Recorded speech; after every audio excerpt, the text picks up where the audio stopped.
Now, the Iranian government says it's drafting legislation to withdraw the country from the Treaty on the Non-Proliferation of Nuclear Weapons as the escalating conflict continues. The NPT, as the treaty is known, came into force in 1970 as a way for countries to stop the spread of nuclear weapons, to promote peaceful uses of nuclear energy and encourage nuclear disarmament. The US, United Kingdom, France, China and Russia are the treaty's only nuclear states, those that built and tested a nuclear weapon before 1967. Signatories agree not to transfer their weapons or help non-nuclear states develop them. Those who didn't already have nuclear weapons agree not to acquire them. The International Atomic Energy Agency is tasked with overseeing nuclear material and technology. If Iran withdraws, it would no longer be bound by these. The treaty's only nuclear it would no longer be bound by these. As of 2025, 191 states are parties to the NPT, making it one of the most widely adhered to arms control agreements. But 4 nuclear weapons states, India, Pakistan, Israel and North Korea, are not members of the NPT, though Israel doesn't acknowledge nor confirm its nuclear weapons programs.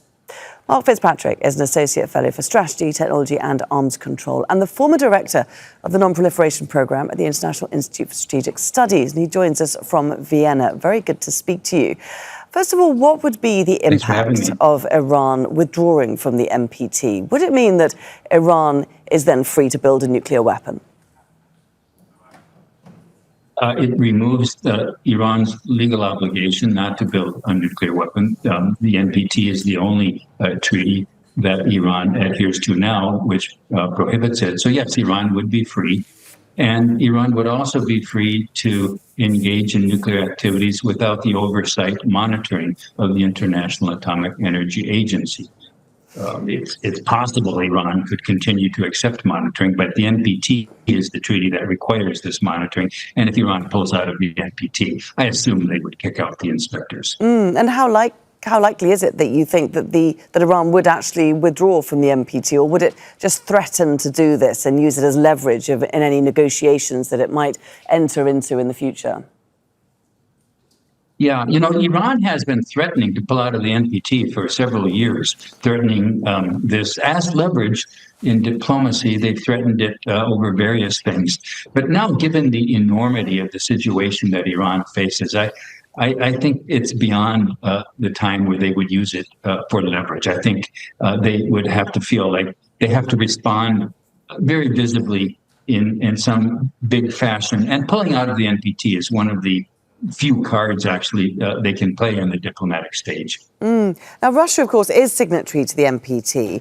On paper, at least, that means that it cannot help Iran develop nuclear weapons or develop its nuclear program. I say that because we are seeing the Iranian foreign minister, going to Moscow tomorrow to meet with Vladimir Putin. And I just wonder if that's going to be a topic of discussion.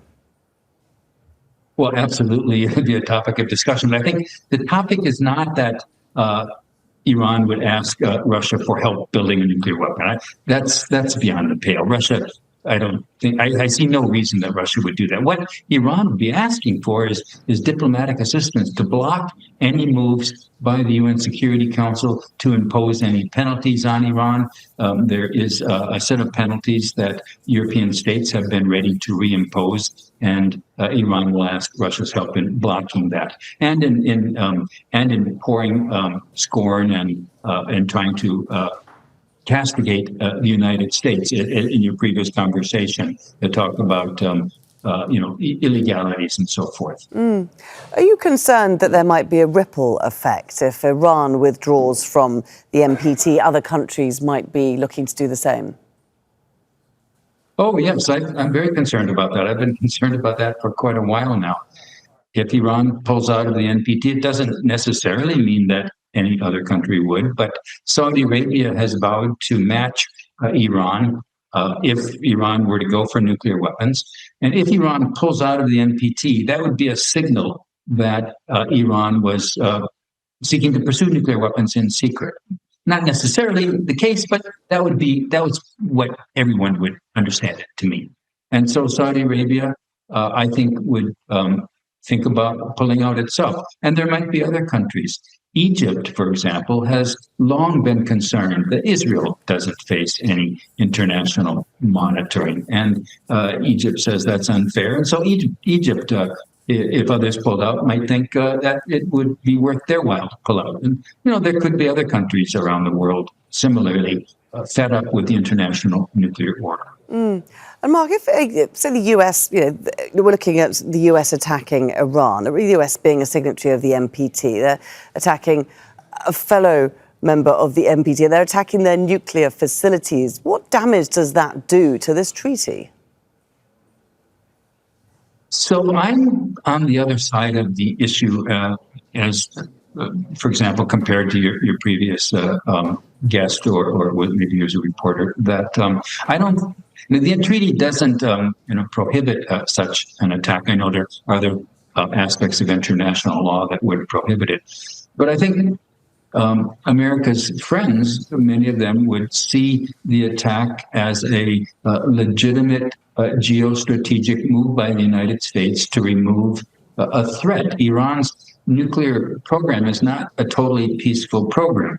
They had not built nuclear weapons to date, but that was the whole purpose of it, to be able to build nuclear weapons. It was a nuclear hedging strategy. And so the United States and Israel last week have taken care of that for now.